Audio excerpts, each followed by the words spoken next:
Here we are again to finish the chapter. Starting with section 6, how Christians acting on biblical beliefs established modern education. Like that light right there. Woo! Okay. Social philosopher Thomas Sowell once pointed out, tongue-in-cheek, that each new generation born is in effect an invasion of civilization by little barbarians, who must be civilized before it is too late. Failing to educate even one generation can set a nation's progress back 100 years. Because Christianity is a belief and thought system before it is a set of practices, Christians have always valued the life of the mind. Wherever Christians have gone, schools have followed. In medieval times, Europe was in serious decline. The population was dwindling, civil authority was collapsing, education was in ruins. Who saved it? Irish monks. The Celtic revival from the 5th through the 9th centuries preserved and restored many aspects essential to a thriving culture, particularly education. In the AD 500s, an Irish monk named Saint Columbanus, embarked on a peregrinatio, a pilgrimage from which he expected never to return.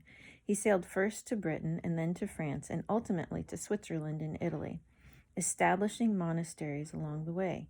These monasteries focused on literacy and learning, and many became homes to celebrated libraries. One of Columbanus's monasteries, Luxeuil, is known to have sent out 63 missionaries who in turn established 100 other monasteries that carried on Columbanus's educational work. The success of the French king Charlemagne's military campaigns in the late 700s and early 800s brought up stability to the European continent. While Charlemagne's legacy is undoubtedly mixed, one of his successes was convincing the scholar Alcuin of York to educate his own children and establish a liberal arts-oriented educational system for the area under his control. This area became known as the Carolingian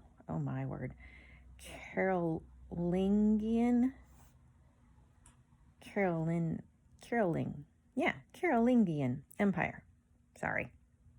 Alcuin is credited with preserving many of the texts we have today from the classical period. He established schools throughout Europe with a standardized curriculum and reformed the copying of textbooks by developing a new style of handwriting. Alcuin also had a direct influence on Charlemagne himself, convincing him, among other things, to stop forcing pagans to convert to Christianity under the threat of execution.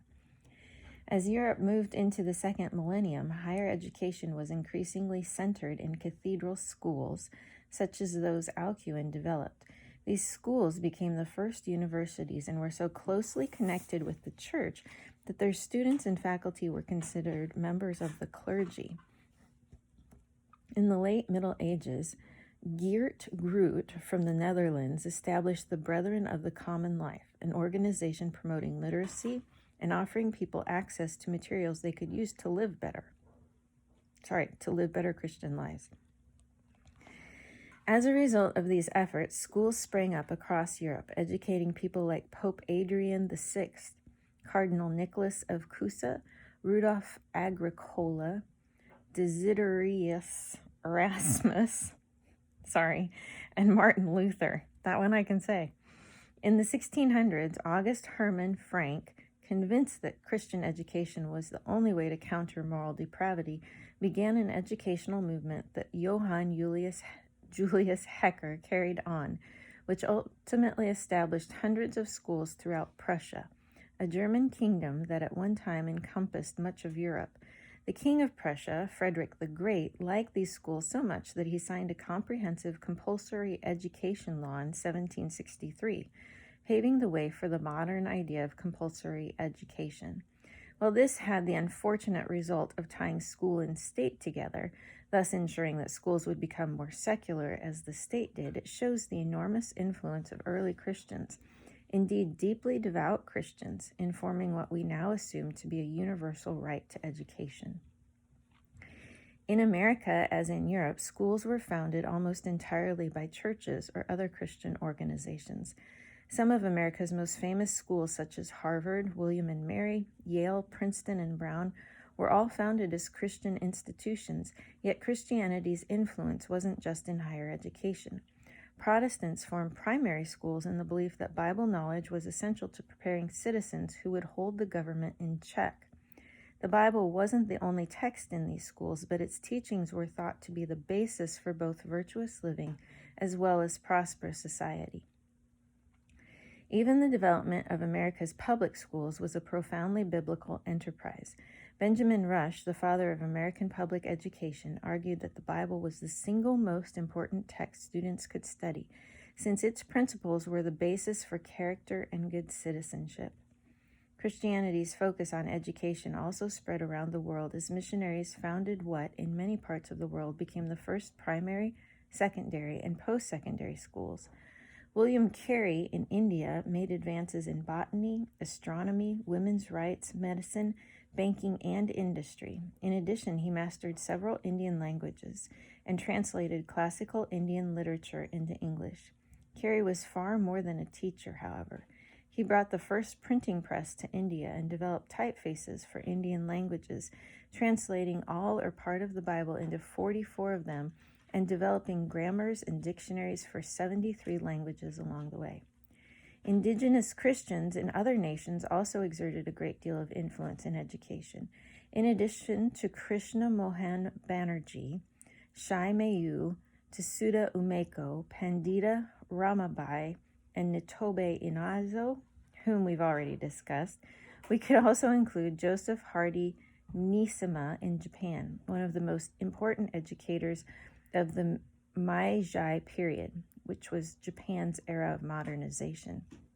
Fei Kui-ha, who narrowly survived the Boxer Rebellion in China and helped start the Young Men's Christian Association, or YMCA, there. Zhang Fuliang, who established rural schools in China in the early 20th century, and H.L. Jia, who became China's first major Christian author. With its focus on education, it's only natural that Christianity contributed substantially to the development of modern medicine. Let's discover how this happened. Section 7. How Christians acting on biblical beliefs form the practice of modern medicine. In addition to starting schools wherever they went, Christians also established hospitals. Because they believed that caring for the body was an important part of bearing God's image, early Christians tended the sick during epidemics, when everyone else, including physicians, fled. Cyprian, the bishop of Carthage, and Dionysius, the bishop of Alexandria, documented accounts of Christians staying behind and nursing the sick, often forfeiting their own lives in the process. The same thing happened during the Black Death in Europe from 1347 to 1351, when the mortality rate among the clergy was higher than that of the general population because they risked their lives to care for the afflicted. Why would Christians care for the sick knowing they might lose their own lives? Clearly, they took literally Jesus' teaching about loving their neighbors and caring for the sick. They were convinced that the same Jesus who instructed them to care for bodily needs would care for their souls in the afterlife once their own bodies gave out, just as he had promised. They didn't fear death. Throughout the Middle Ages, care of the seriously ill fell to Christian religious institutions. These institutions were most often associated with monasteries through groups of Christian lay people or non-clergy. Though groups of Christian lay people, non-clergy, ran some of them. Even as medical care became increasingly secularized, the Catholic Church continued to establish hospitals, as did the Moravian Brethren and Pietists at Hall. Sir Thomas Percival, 1740 to 1804, a dissenter who had studied theology prior to becoming a physician, helped create the field of occupational health and wrote an influential book on medical ethics. One of the American founders we discussed earlier, Benjamin Rush, was a physician whose faith clearly inspired his work. Today, the medical personnel of hospitals founded by Catholics, Methodists, Baptists, and other Christian denominations continue the tradition of living out their faith in practical ways. In addition to the gospel and education, Christian missionaries took modern medicine with them to the mission field. While colonial governments invested little effort in helping natives, missionaries saw providing medical care as part of their calling. They opened hospitals and arranged for local Christians to receive medical training at Western universities. The Methodist missionary Gertrude Howe, for example, prepared a number of Chinese women for entrance into the University of Michigan. Of these, Kang Chang and Shai Miu, who, as we talked about earlier, was influential in establishing women's rights in China, received their medical degrees. Establishing hospitals and training nurses became an important part of their work. It only makes sense that the same impulse to care for the sick would motivate Christians to also care for the poor. This led Christians to establish modern systems of charity. And that's Section 8. Christians taking principles directly from the Bible transformed concepts of both charity and responsibility for others in the Western world. Jesus strongly encouraged his followers to take care of those in need, even if doing so would be politically incorrect. See, for example, the parable of the Good Samaritan, in which the unclean Samaritan did the right thing when the Jewish religious leaders did not. Jesus drew on Old Testament principles of caring for the widow, the orphan, and the sojourner, and also criticized Jews for practicing these principles only within their own community. Following Jesus' admonition, early Christians gave to those in need, Christian or not, and even went so far as to fast for days at a time to save money to give to the destitute. This behavior was unthinkable in many parts of the pagan world. In fact, the satirist Lucian mocked Christians for their charitable impulse. To the pagan way of thinking, mercy and charity were vices, not virtues. Referencing the work of historian Edwin A. Judge, Rodney Stark explains, classical philosophers regarded mercy and pity as pathological emotions, defects of character to be avoided by all rational men. Since mercy involves providing unearned help or relief, it was contrary to justice. Therefore, according to Judge, mercy indeed is not governed by reason at all, and humans must learn to curb the impulse. The cry of the undeserving for mercy must go unanswered. Judge continued, pity was a defect of character unworthy of the wise and excusable only in those who have not yet grown up. Instead of charity, wealthy Romans practiced patronage, taking in poor individuals only in exchange for public acknowledgement of their virtue for having done so. By contrast, Christianity teaches that mercy is a primary virtue. God is merciful and expects us to be merciful as well. Not only that, but Christians also worship a God who actually loves people. This in turn motivates them to be loving. We love because he first loved us, wrote the Apostle John. The idea that pleasing God involves loving one another was an entirely new concept in the ancient world. Perhaps even more revolutionary was the principle that Christian love and charity should be extended beyond the boundaries of family and tribe, even to enemies, and while expecting nothing in return. By some accounts, Christian charity was deeply threatening to Rome. In trying to return Rome to its pagan roots after the death of the Emperor Constantine, Julian the Apostate complained, "These impious Galileans," or Christians, "feed not only their own poor, but ours as well, while no one in need looks to temples." He tried without success to get pagan temples to engage in charity so as to win back people's allegiance from Christianity. In the Middle Ages, individual and corporate charity grew dramatically. Monasteries, lay confraternities or religious brotherhoods, guilds, churches, and wealthy individuals all supported the poor by feeding the hungry, caring for the sick, and providing for widows and orphans. Christians further shaped culture in the realm of charity by inventing new social services, such as paying dowries so poor women could marry. This was a ministry started by Nicholas of Patara, known today as Saint Nicholas, on whom the story of Santa Claus is based. The convictions and creativity of Christians brought about such an enduring change in culture that today in the West, even non-believers take it as a moral obligation to help those less fortunate. This impulse gave rise to such organization as the Young Men's Christian Association, or YMCA. and the YWCA, which is the Young Women's Christian Association, the Salvation Army, the Red Cross, and the United Way, as well as World Vision, Compassion International, Samaritan's Purse, and the International Justice Mission. Christian beliefs about God, creation, and Scripture motivated Christians to start schools, hospitals, and relief organizations. Though it's surprising to some, these same beliefs also inspired Christians to develop the modern scientific enterprise. And here's how. Section 9. Science and religion are often imagined to be at odds with each other, but in reality they are complementary ways of knowing. Rabbi Lord Jonathan Sacks, the former chief rabbi of Great Britain, a distinguished professor at 3 universities and a member of the House of Lords, says, "Science takes things apart to see how they work. Religion puts things together to see what they mean." Wondering why the world works the way it does is what led early scientists to explore how it works. The result was science as we know it today.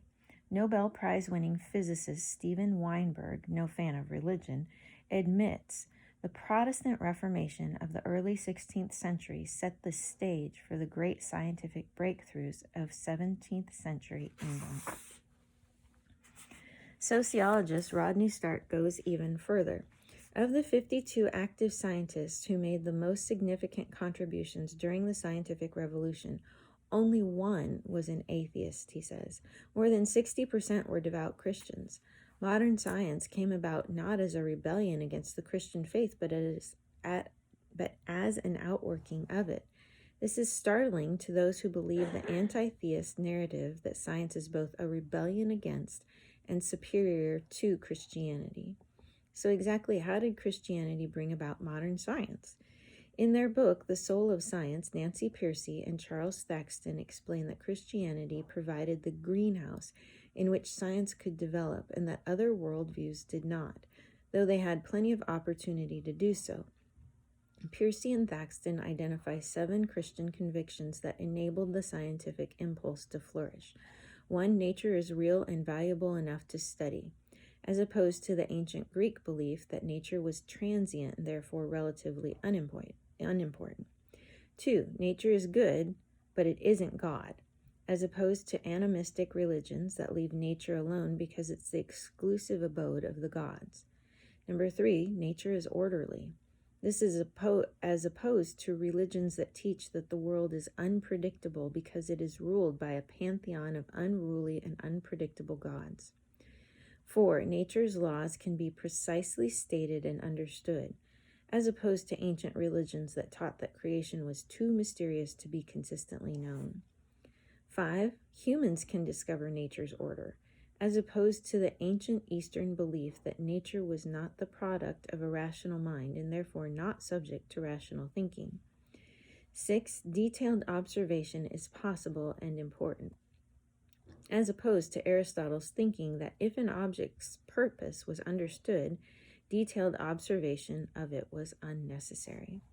And 7, the universe is rationally intelligible because God is rationally intelligent, as opposed to philosophies that trust limited human intelligence as the only kind that really exists.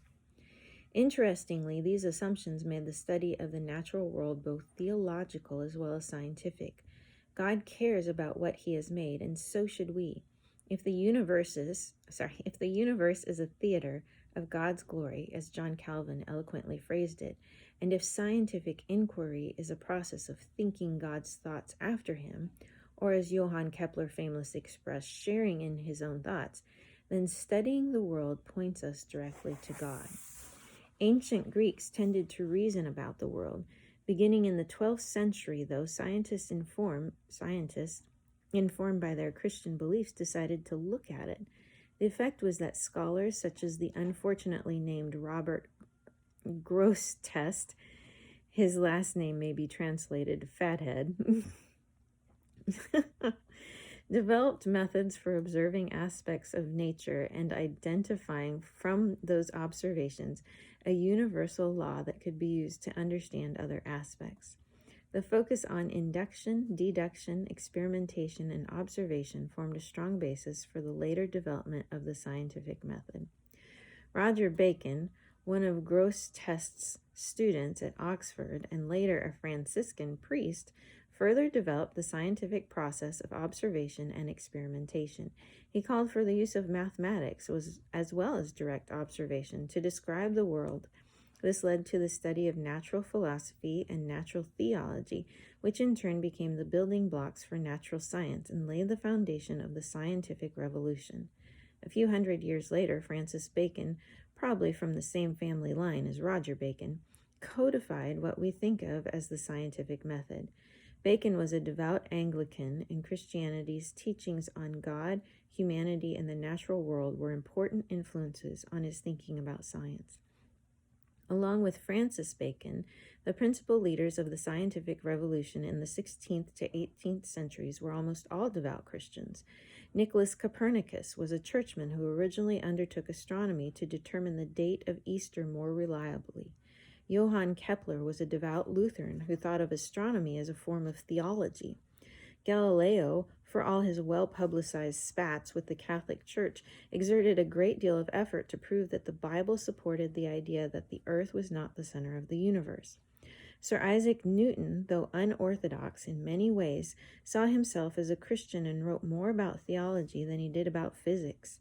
Similarly, Robert Boyle, referred to as the father of modern chemistry, was a devout Christian so concerned about the rise of irreligion that he wrote The Christian Virtuoso, a manifesto on how to be fully Christian as a scientist.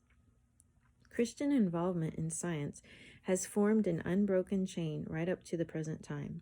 For example, Leonard Euler was a physicist and mathematician whose discoveries were so numerous that physicists and mathematicians today joke that to avoid naming everything after Euler, they are forced to name discoveries and theorems after the first person to rediscover them after Euler. Along with his work in math and physics, however, Euler also wrote works defending biblical inspiration and arguing for the importance of Christianity as a foundation for science. James Clerk Maxwell, considered the third most important physicist in history, next to Newton and Einstein, was another devout Christian who saw his work as an expression of his faith. The dominant view of science in Maxwell's day was positivism, which discounts revelation and says that empirical observation, logic, and mathematical analysis alone are valid ways of knowing.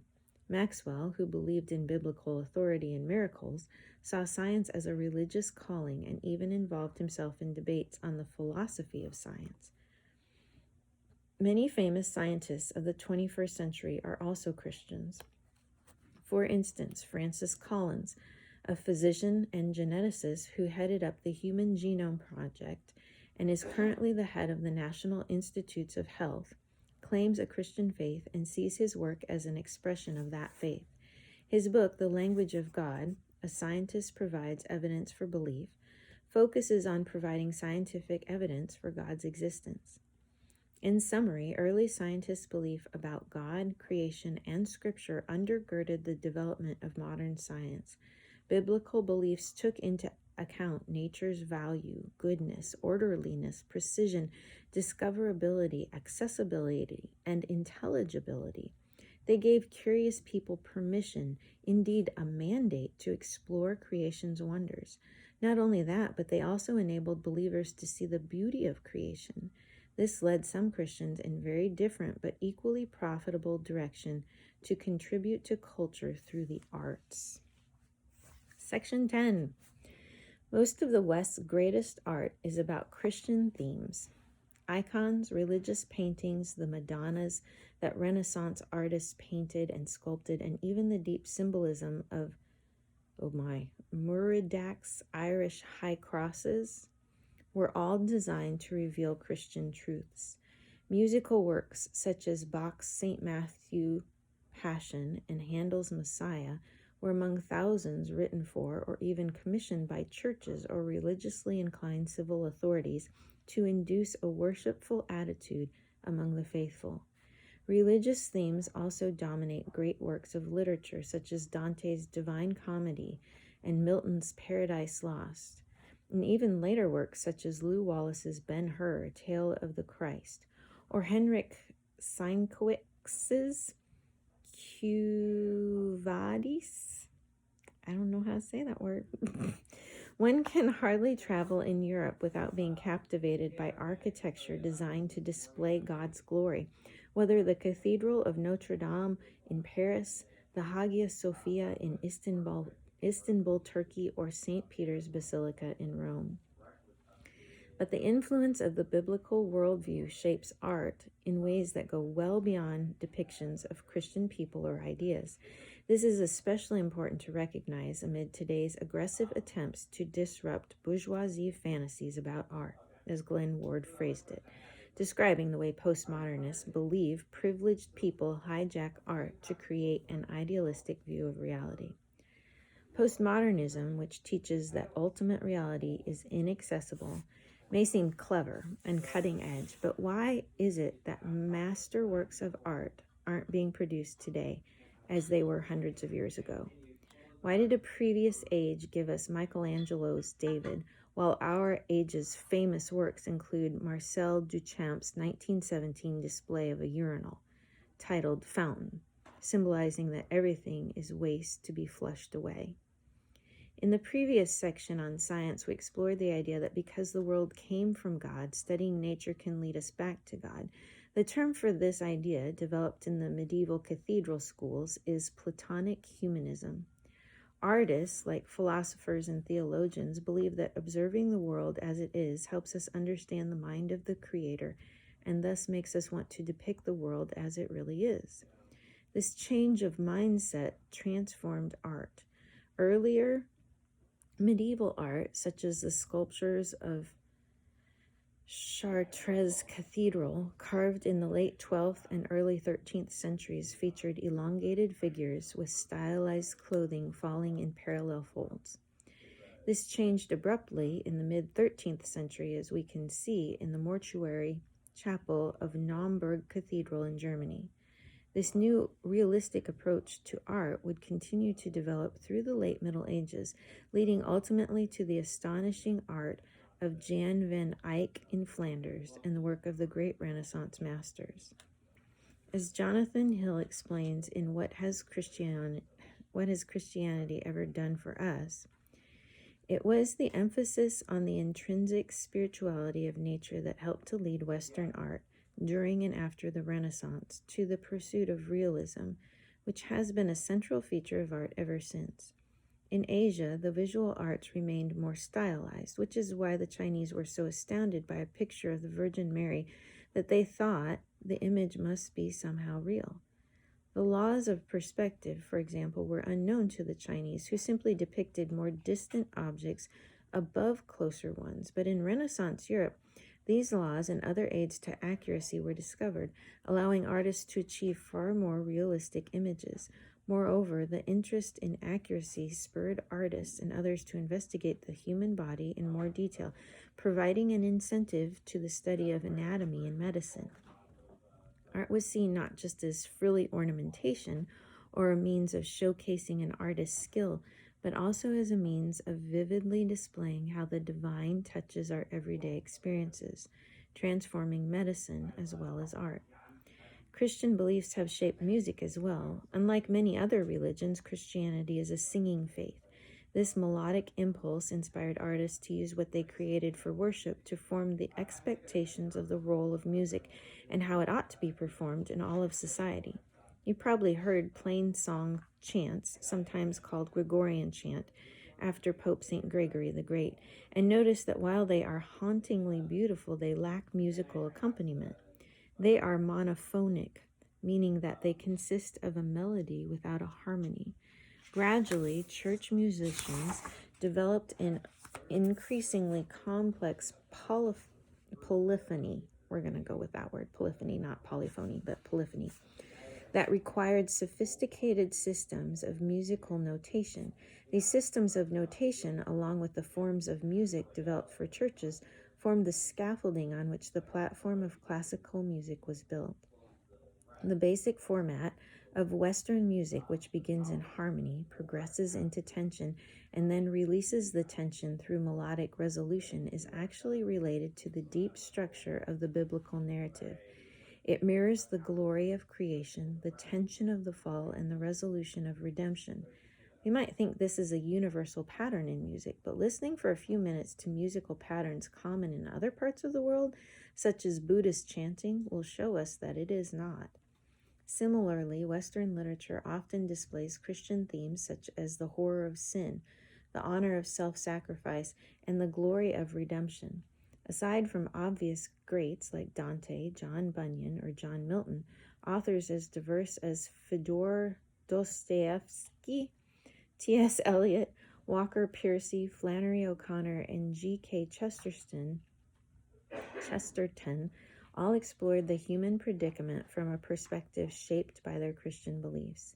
It's also perhaps worth noting that even popular culture mimics the forms that emerged from Christian beliefs. In the Marvel Comics movie Thor, for example, Thor's belligerence and arrogance led to his being stripped of power and sent into exile. He's restored to power only when he learns humility and self-sacrifice, plainly based in Jesus' teaching that greater love has no one than this, that someone lay down his life for his friends. This is dramatically different from the Thor of Norse mythology, in which a proud, warlike attitude was the ideal. Today, a character who remains proud and refuses to serve others wouldn't be considered a hero. This is just one example of how thoroughly the ideas of Christian virtue have shaped even surface aspects of our culture. Christian influence in the arts runs so deep that most people don't realize they're being affected by it every day. But this may be said of other areas of Christian engagement as well. Many of the aspects of modern society that we appreciate in our moments of curiosity or need came about because someone used his or her skill to reflect a firm belief in God, the Bible, and God's plan for redemption, for redeeming the world through Jesus Christ. Conclusion! Christians have wielded a weighty influence on nearly every aspect of Western culture and on other cultures around the world. Most probably didn't realize how their contributions would shape culture for generations to come. So it is with us. History's culture shapers influence the world because of their Christian faith, not in spite of it.